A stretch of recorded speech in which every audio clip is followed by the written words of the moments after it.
Hello friends, good evening. मैं शिवानी गुप्ता स्वागत करती हूँ आपके अपने यूट्यूब चैनल दक्ष स्टडी सेंटर में। तो दोस्तों, आप सभी कैसे हैं? आई होप आप सभी स्वस्थ होंगे, मस्त होंगे और अपने एग्जाम के लिए भी अच्छे से तैयारी कर रहे होंगे। तो दोस्तों, आज के हम लोग इस क्लास में जनरल साइंस से महत्वपूर्ण प्रश्नों के बारे में बारीकी से अध्ययन करेंगे, जो कि दोस्तों आपके ऑल कॉम्पिटिटिव एग्जाम के लिए यह क्लास अति हेल्पफुल है।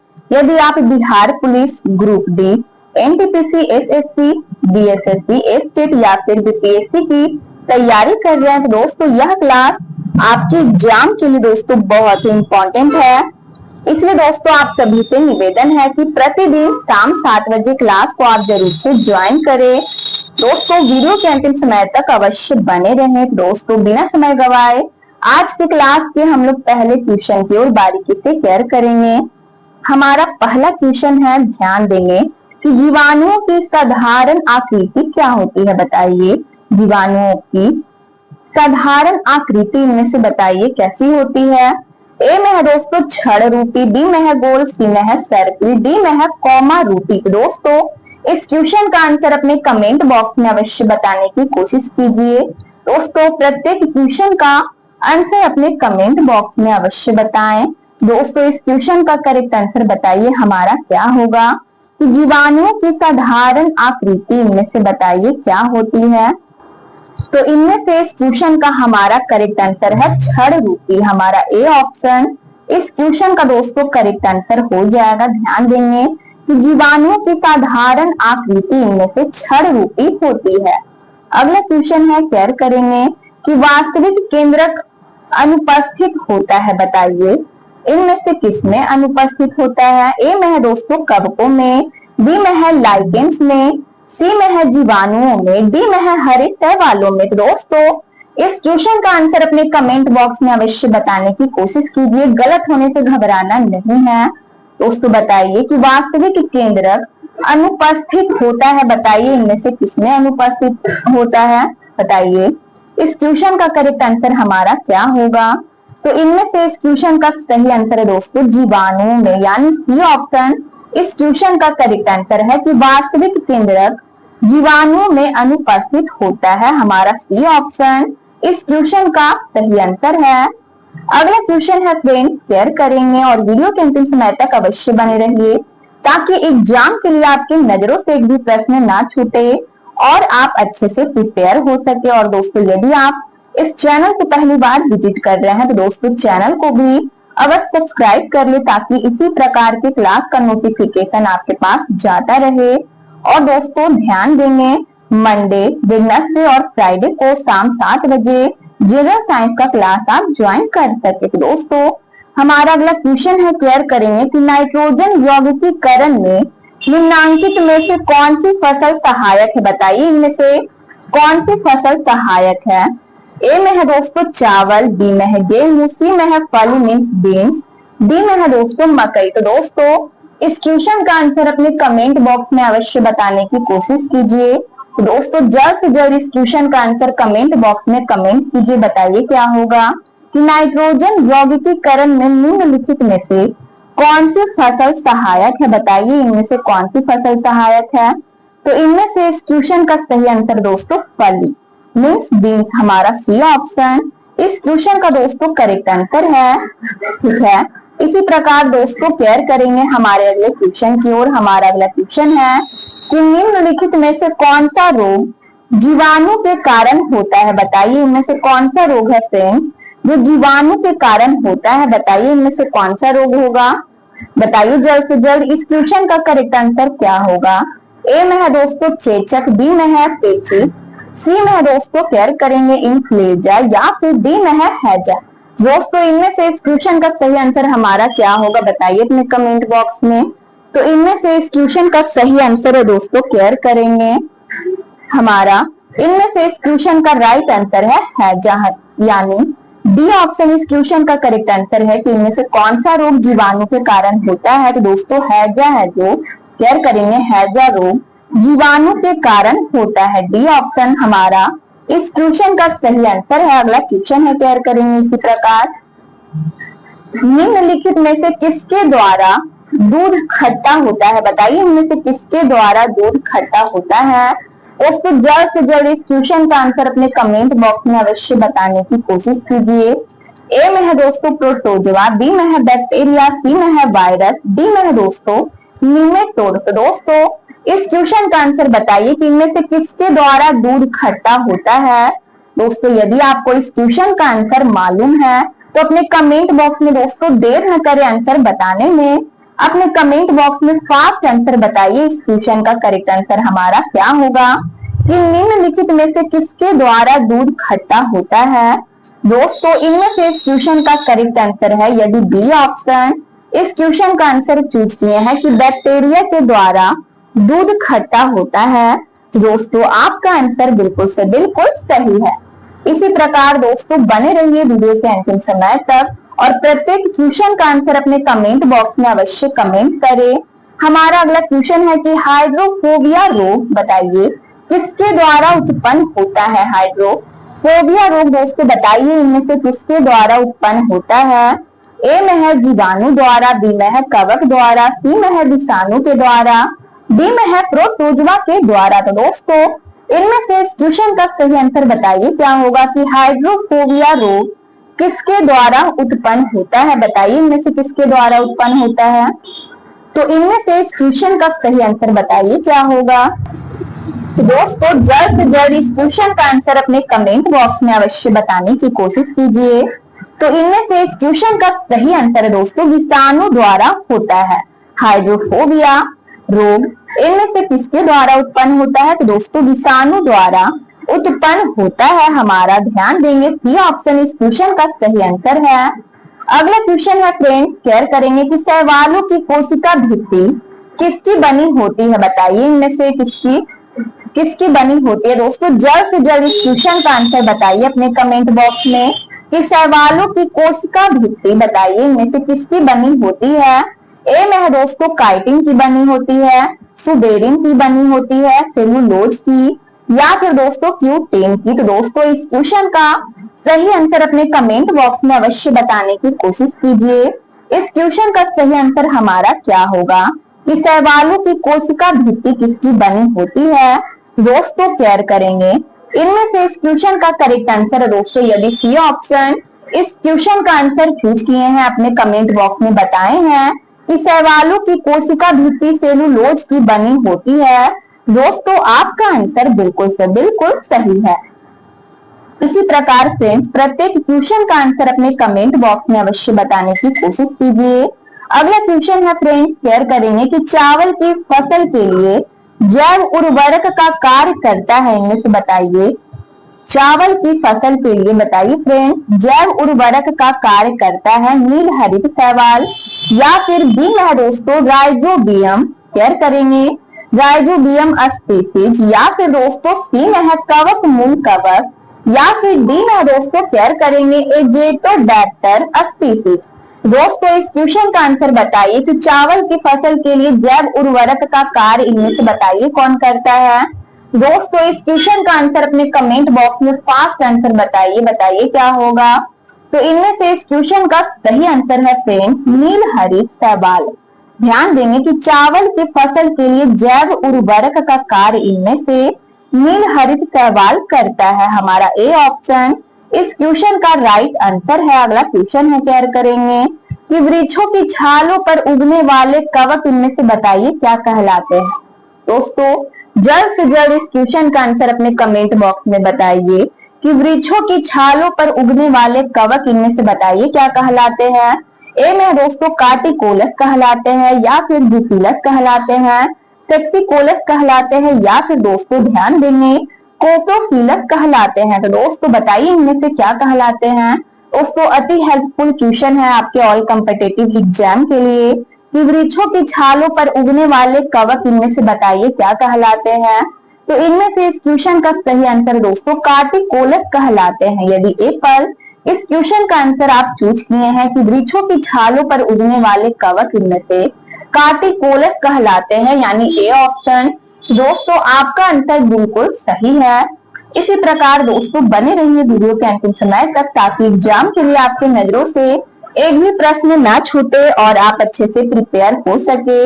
अगला क्वेश्चन है हमारा, शेयर करेंगे कि एथलीट फुट नामक बीमारी बताइए इनमें से किससे उत्पन्न होती है। एथलीट फुट नामक बीमारी बताइए इनमें से किससे उत्पन्न होती है। दोस्तों ऑप्शन की ओर बारीकी से केयर करेंगे। ए में है जीवाणु, बी में है कवक, सी में है प्रोटोजवा, डी में है दोस्तों नीमेटोड। तो दोस्तों इस क्वेश्चन का आंसर अपने कमेंट बॉक्स में अवश्य बताने की कोशिश कीजिए कि एथलीट फुट नामक बीमारी बताइए इनमें से किससे उत्पन्न होती है। तो इनमें से इस क्वेश्चन का राइट आंसर है दोस्तों कवक से उत्पन्न होती है, हमारा बी ऑप्शन इस क्वेश्चन का राइट आंसर है। अगला क्वेश्चन है, केयर करेंगे इसी प्रकार कि पेड़ों की छालों पर उगने वाले लाइकेन को बताइए। लाइकेन को बताइए इनमें से क्या कहा जाता है। दोस्तों बहुत इंपॉर्टेंट क्वेश्चन है, तो इस क्वेश्चन का आंसर अपने कमेंट बॉक्स में अवश्य देने की कोशिश कीजिए आंसर बताने में। दोस्तों देर न करें आप। तो दोस्तों बताइए क्या होगा इस क्वेश्चन का करेक्ट आंसर कि पेड़ों की छालों पर उगने वाले लाइकेन को बताइए इनमें से क्या कहा जाता है। कार्टिकोलस कहा जाता है, सेक्सिकोलस कहा जाता है, या फिर दोस्तों केयर करेंगे टेक्सटिलिस कहा जाता है, या फिर दोस्तों परमेलिया कहा जाता है। तो दोस्तों बताइए इनमें से क्या कहा जाता है। तो इनमें से इस क्वेश्चन का सही आंसर हमारा हो जाएगा दोस्तों, केयर करेंगे यदि एप्पल इस क्वेश्चन का आंसर चूज किए हैं कि पेड़ों की छालों पर उगने वाले लाइकेन को कार्टिकोलस कहा जाता है। यदि ए ऑप्शन दोस्तों अपने कमेंट बॉक्स में आप बताए हैं तो आपका आंसर बिल्कुल से बिल्कुल सही है, हमारा ए ऑप्शन इस क्वेश्चन का सही आंसर है। अगला क्वेश्चन है कि निम्न में से कौन सा एक जीवित जीवाश्म है। बताइए इनमें से कौन सा एक जीवित जीवाश्म है। बताइए जल्द से जल्द साइकस है, या फिर दोस्तों बी में है, ध्यान देंगे सिलेजिनेला है, ठीक है सिलेजिनेला है, या फिर दोस्तों सी में है पाइनस है, डी में है दोस्तों सीड्स है। तो दोस्तों इस क्वेश्चन का आंसर बताइए हमारा क्या होगा। तो इनमें से इस क्वेश्चन का सही आंसर दोस्तों साइकस है। निम्न में से कौन सा एक जीवित जीवाश्म है। तो दोस्तों साइकस एक जीवित जीवाश्म है, हमारा एप्पल इस क्वेश्चन का सही आंसर है। अगला क्वेश्चन है कि हल्दी के पौधे का खाने योग्य हिस्सा इनमें से बताइए कौन सा है। जड़ है, प्रकंद है, फल है, या फिर कंद है। दोस्तों इस क्वेश्चन का आंसर अपने कमेंट बॉक्स में अवश्य बताने की कोशिश कीजिए। दोस्तों बहुत ही इंपॉर्टेंट क्वेश्चन है कि हल्दी के पौधे का खाने योग्य हिस्सा बताइए इनमें से कौन सा है। दोस्तों जल्द से जल्द इस क्वेश्चन का आंसर अपने कमेंट बॉक्स में कमेंट कीजिए और फास्ट आंसर बताने की कोशिश कीजिए। तो इनमें से इस क्वेश्चन का सही आंसर है फ्रेंड्स बी ऑप्शन यानी प्रकंद। बी ऑप्शन हमारा इस क्वेश्चन का सही आंसर है कि हल्दी के पौधे का खाने योग्य हिस्सा इनमें से प्रकंद है, हमारा बी ऑप्शन इस क्वेश्चन का सही आंसर है। अगला क्वेश्चन है, केयर करेंगे, ध्यान देंगे दोस्तों कि आर्निडोफिली परागण होता है बताइए इनमें से किसके द्वारा। हमारा क्वेश्चन है, केयर करेंगे एक बार फिर से कि आर्निडोफिली परागण होता है दोस्तों बताइए इनमें से किसके द्वारा। ए में है दोस्तों वायु द्वारा, बी में है चमगादड़ों द्वारा, सी में है पक्षियों द्वारा, डी में है दोस्तों मानव द्वारा। तो दोस्तों इस क्वेश्चन का आंसर बताइए कि आर्निडोफिली परागण ध्यान देंगे किसके द्वारा होता है। तो दोस्तों इनमें से इस क्वेश्चन का सही आंसर दोस्तों पक्षियों के द्वारा होता है, सी ऑप्शन इस क्वेश्चन का दोस्तों हमारा करेक्ट आंसर है। इसी प्रकार हमारे अगले क्वेश्चन की ओर बारीकी से केयर करेंगे कि तना काट आमतौर पर किसके प्रवर्धन, ध्यान देंगे किसके प्रवर्धन के लिए प्रयोग किया जाता है। हमारा क्वेश्चन है दोस्तों, केयर करेंगे कि तना काट आमतौर पर बताइए इनमें से किसके प्रवर्धन के लिए प्रयोग किया जाता है। ए में है दोस्तों केला के प्रवर्धन के लिए, गन्ना के, या फिर आम के, या फिर दोस्तों कपास। तो दोस्तों इस क्वेश्चन का आंसर बताइए कि किसके प्रवर्धन के लिए प्रयोग किया जाता है। बताइए जल्द से जल्द तना काट आमतौर पर किसके प्रवर्धन के लिए प्रयोग किया जाता है। दोस्तों हमारा क्वेश्चन इस क्वेश्चन का सही आंसर है दोस्तों बी ऑप्शन यानी गन्ना के प्रवर्धन के लिए प्रयोग किया जाता है, हमारा बी ऑप्शन इस क्वेश्चन का सही आंसर है। अगला क्वेश्चन है कि नारियल का खाने योग्य भाग इनमें से बताइए क्या होता है। ए में है हमारा फल भीति, बी में है दोस्तों भ्रूणपोष, सी में है पूर्ण बीज या फिर डी में है बीजावरण। तो दोस्तों इस क्वेश्चन का आंसर अपने कमेंट बॉक्स में अवश्य बताने की कोशिश कीजिए। बताइए इस प्रश्न का सही आंसर हमारा क्या होगा कि नारियल का खाने योग्य भाग इनमें से बताइए क्या होता है। तो इनमें से इस क्वेश्चन का करेक्ट आंसर है दोस्तों भ्रूण कोश होता है, बी ऑप्शन। यदि आप इस क्वेश्चन का आंसर चूज किए हैं फ्रेंड तो आपका आंसर बिल्कुल सही है। इसी प्रकार दोस्तों केयर करेंगे हमारे अगले प्रश्न की ओर। हमारा अगला प्रश्न है कि आम का ध्यान देंगे वनस्पतिक नाम इनमें से बताइए क्या है। ए में है दोस्तों केयर करेंगे फ्रेंड्स ऑप्शन की ओर बारीकी से। ए में है दोस्तों केयर करेंगे मूसा सेपियंटस है, या फिर बी में है डोकस कैरोटा, या फिर दोस्तों केयर करेंगे सी में है मेंजिफेरा इंडिका, या फिर डी में है इनमें से कोई नहीं। तो दोस्तों इस क्वेश्चन का आंसर अपने कमेंट बॉक्स में अवश्य बताने की कोशिश कीजिए कि आम का वनस्पतिक नाम बताइए इनमें से क्या होगा। दोस्तों जल्द से जल्द इस क्वेश्चन का आंसर कमेंट बॉक्स में कमेंट कीजिए कि आम का वनस्पतिक नाम इनमें से बताइए क्या है। तो इनमें से इस क्वेश्चन का सही आंसर है दोस्तों सी ऑप्शन। यदि सी ऑप्शन इस क्वेश्चन का आंसर अपने कमेंट बॉक्स में कमेंट किए हैं तो दोस्तों आपका आंसर बिल्कुल से बिल्कुल सही है, मेंजिफेरा इंडिका है। आम का वनस्पतिक नाम इनमें से मेंजिफेरा इंडिका है, सी ऑप्शन हमारा इस क्वेश्चन का सही आंसर है। अगला क्वेश्चन है कि दोस्तों कुनैन प्राप्त होता है, बताइए कुनैन किससे प्राप्त होता है। ऑप्शन की ओर दोस्तों बारीकी से केयर करेंगे। ए में है पेवर से, या फिर दोस्तों बी में है कैनाबिस से, सी में है सिंकोना से, डी में है दोस्तों ध्यान देंगे एकोनटम से। तो दोस्तों इस क्वेश्चन का आंसर अपने कमेंट बॉक्स में अवश्य बताइए कि कुनैन प्राप्त होता है, बताइए इनमें से किससे। दोस्तों कुनैन सिंकोना से प्राप्त होता है, कुनैन सिंकोना से दोस्तों प्राप्त होता है, हमारा सी ऑप्शन इस क्वेश्चन का सही आंसर है। अगला क्वेश्चन है फ्रेंड्स केयर करेंगे हमारे अगले क्वेश्चन की ओर। दोस्तों ध्यान देंगे कि तंबाकू की पत्तियों में इनमें से बताइए क्या होता है। ए में है दोस्तों केयर करेंगे कैप्साकिन होता है, या फिर कैलचिसिन होता है। ध्यान देंगे दोस्तों कैप्साकिन है ए में, ठीक है। बी में है दोस्तों कॉल्चिसिन है, ठीक है। डी में क्या है फ्रेंड कॉल्चिसिन है। डी में है केयर करेंगे सी में है निकोटिन, डी में है एसिप्रिन। दोस्तों इस क्वेश्चन का आंसर अपने कमेंट बॉक्स में अवश्य बताने की कोशिश कीजिए कि तंबाकू की पत्तियों में बताइए इनमें से क्या पाया जाता है, इनमें से क्या होता है। दोस्तों अति हेल्पफुल क्वेश्चन है फ्रेंड्स आपके ऑल कॉम्पिटिटिव एग्जाम के लिए जनरल साइंस से। दोस्तों इस क्वेश्चन का आंसर अपने कमेंट बॉक्स में अवश्य बताने की कोशिश कीजिए कि तंबाकू की पत्तियों में बताइए इनमें से क्या होता है। तो यदि आप इस क्वेश्चन का आंसर सी ऑप्शन अपने कमेंट बॉक्स में बताए हैं निकोटिन होता है, दोस्तों आपका आंसर बिल्कुल सही है। अगला क्वेश्चन है केयर करेंगे कि दालचीनी पेड़ के किस भाग से प्राप्त की जाती है, बताइए इनमें से किस भाग से प्राप्त की जाती है। ए में है दोस्तों पत्ता से, बी में है तना से, सी में है जड़ से, डी में है छाल से। दोस्तों इस क्वेश्चन का आंसर अपने कमेंट बॉक्स में बताइए क्या होगा। तो इनमें से इस क्वेश्चन का करेक्ट आंसर है कि दालचीनी पेड़ के छाल, ध्यान देंगे दोस्तों छाल से प्राप्त की जाती है। किससे प्राप्त की जाती है, किस भाग से। दोस्तों छाल से प्राप्त की जाती है, हमारा डी ऑप्शन इस क्वेश्चन का सही आंसर है। अगला क्वेश्चन है कि क्लोरोफिल यानी हरित लवक में कौन सा धातु आयन पाया जाता है। दोस्तों बहुत ही इंपॉर्टेंट क्वेश्चन है दोस्तों आपके कॉम्पिटिटिव ऑल कॉम्पिटिटिव एग्जाम के लिए।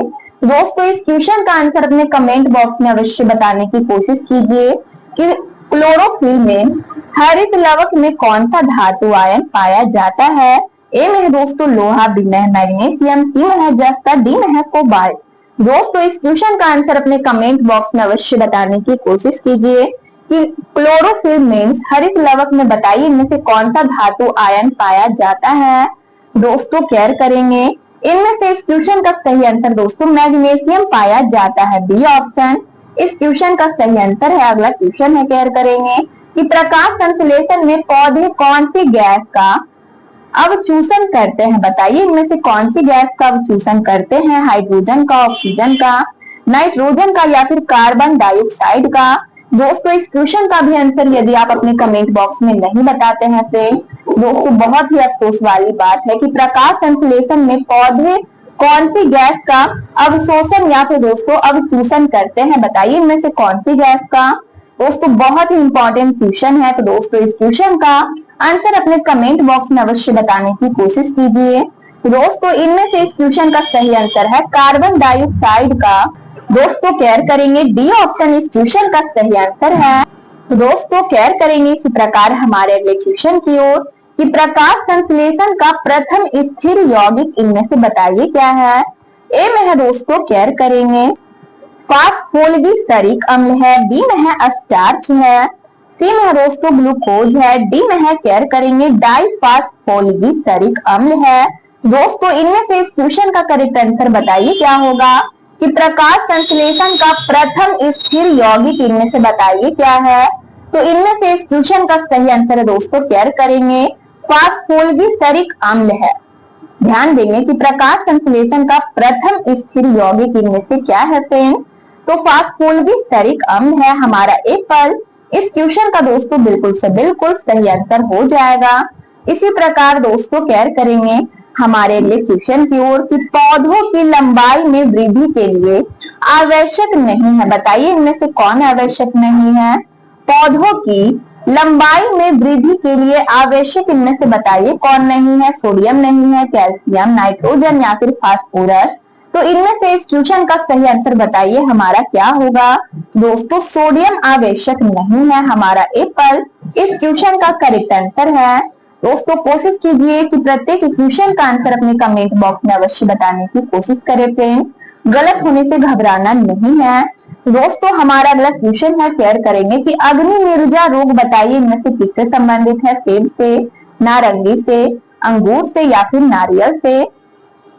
तो दोस्तों इस क्वेश्चन का आंसर अपने कमेंट बॉक्स में अवश्य बताने की कोशिश कीजिए कि अग्नि निर्जा रोग बताइए इनमें से किससे संबंधित है। तो इनमें से इस क्वेश्चन का करेक्ट आंसर दोस्तों सेब से संबंधित है हमारा एप्पल। इस क्वेश्चन का सही आंसर है। अगला क्वेश्चन है केयर करेंगे कि सेलुलर और ध्यान देंगे मॉलिक्यूलर जीव विज्ञान का केंद्र स्थित है। केंद्र स्थित है दोस्तों बताइए इनमें से कहां। दोस्तों बहुत ही इंपॉर्टेंट क्वेश्चन है कि सेलुलर और मॉलिक्यूलर जीव विज्ञान का केंद्र यहाँ पे बताइए इनमें से कहां स्थित है। ए में है दोस्तों ऑप्शन की ओर बारीकी से केयर करेंगे जयपुर में, पटना में, नई दिल्ली में या फिर दोस्तों हैदराबाद में। तो इस क्वेश्चन का आंसर बताइए हमारा क्या होगा। दोस्तों केयर करेंगे डी ऑप्शन हमारा इस क्वेश्चन का करेक्ट आंसर है फ्रेंड्स। डी ऑप्शन हैदराबाद में स्थित है हमारा डी ऑप्शन दोस्तों इस क्वेश्चन का सही आंसर है। दोस्तों बहुत ही इंपॉर्टेंट क्वेश्चन था कि सेलुलर और मॉलिक्यूलर जीव विज्ञान का केंद्र इनमें से कहां स्थित है। दोस्तों हैदराबाद में स्थित है। डी ऑप्शन इस क्वेश्चन का सही आंसर है। अगला क्वेश्चन है फ्रेंड्स केयर करेंगे कि हाइड्रोपोनिक्स संबंधित है, बताइए इनमें से किससे संबंधित है। ए में दोस्तों मिट्टी के बिना पौधे की वृद्धि से संबंधित है, बी में है पानी के बिना पौधे की वृद्धि से, सी में है आवाज का पानी के साथ संबंध से या फिर डी में है पानी के तकनीक के संरक्षण से। दोस्तों बताइए हाइड्रोपोनिक्स इनमें से बताइए किससे संबंधित है। तो इनमें से इस क्वेश्चन का सही आंसर दोस्तों मिट्टी के बिना पौधे की वृद्धि से हाइड्रोपोनिक्स संबंधित है हमारा एप्पल। इस क्वेश्चन का राइट आंसर है। अगला क्वेश्चन है केयर करेंगे इसी प्रकार। ध्यान देंगे कि नदियों में जल प्रदूषण की माप की जाती है, बताइए इनमें से बताइए किससे। ए में है दोस्तों क्लोरीन की घुली हुई मात्रा से, ध्यान देंगे, या फिर बी में है ओजोन की घुली हुई मात्रा से, सी में है नाइट्रोजन की घुली हुई मात्रा से, डी में है ऑक्सीजन की घुली हुई मात्रा से। तो दोस्तों इस क्वेश्चन का आंसर अपने कमेंट बॉक्स में अवश्य बताने की कोशिश कीजिए। ध्यान देंगे कि नदियों में जल प्रदूषण की माप की जाती है, बताइए इनमें से किससे किसके द्वारा। दोस्तों अति हेल्पफुल क्वेश्चन है आपके ऑल कॉम्पिटिटिव एग्जाम के लिए। यदि दोस्तों बीएसएससी एसएससी के दोस्तों यदि आप तैयारी कर रहे हैं तो यह क्लास दोस्तों आपके एग्जाम के लिए बहुत ही हेल्पफुल है। दोस्तों आप मंडे, वेडनेसडे और फ्राइडे को शाम 7 बजे अवश्य इस क्लास को दोस्तों ज्वाइन करें ताकि आपके नजरों से भी प्रश्न ना छूटे और आप अपने एग्जाम के लिए अच्छे से प्रिपेयर हो सके। तो दोस्तों इस क्वेश्चन का आंसर अपने कमेंट बॉक्स में अवश्य बताने की कोशिश कीजिए कि नदियों में जल प्रदूषण की माप की जाती है, बताइए इनमें से किससे। तो इनमें से इस क्वेश्चन का करेक्ट आंसर है ऑक्सीजन की घुली हुई मात्रा से। बी ऑप्शन हमारा इस क्वेश्चन का राइट आंसर है। इसी प्रकार दोस्तों केयर करेंगे हमारे अगले क्वेश्चन की ओर। हमारा अगला क्वेश्चन है कि कीटों से संबंधित जीव विज्ञान की शाखा बताइए, इनमें से क्या कहलाती है। फ्रेंड्स ऑप्शन की ओर बारीकी से केयर करेंगे। ए में है मैमोलॉजी, बी में है केयर करेंगे और मिथोलॉजी, सी में है दोस्तों इंटेमोलॉजी या फिर डी में है केयर करेंगे एक थियोलॉजी। तो दोस्तों इनमें से इस क्वेश्चन का आंसर बताइए क्या होगा कि कीटों से संबंधित जीव विज्ञान की शाखा बताइए, इनमें से क्या कहलाती है।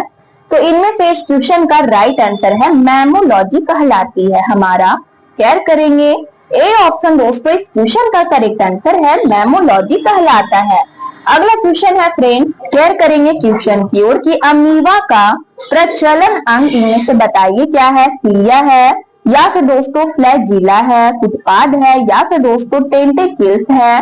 दोस्तों इनमें से इस क्वेश्चन का करेक्ट आंसर बताइए हमारा क्या होगा कि अमीबा का प्रचलन अंग इनमें से बताइए क्या कहलाता है।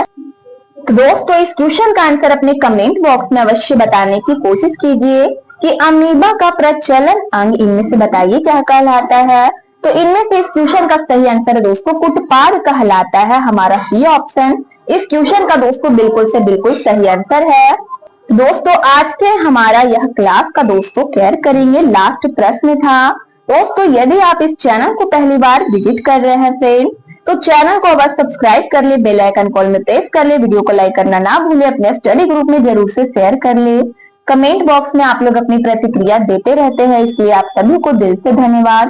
दोस्तों यदि आपको जनरल साइंस का पीडीएफ चाहिए तो दिए गए नंबर पर व्हाट्सएप करें और आपको महाराज सर के द्वारा पीडीएफ प्रोवाइड करा दिया जाएगा। तब तक के लिए स्वस्थ रहिए, मस्त रहिए, मिलते हैं नेक्स्ट वीडियो में। जय हिंद, जय भारत।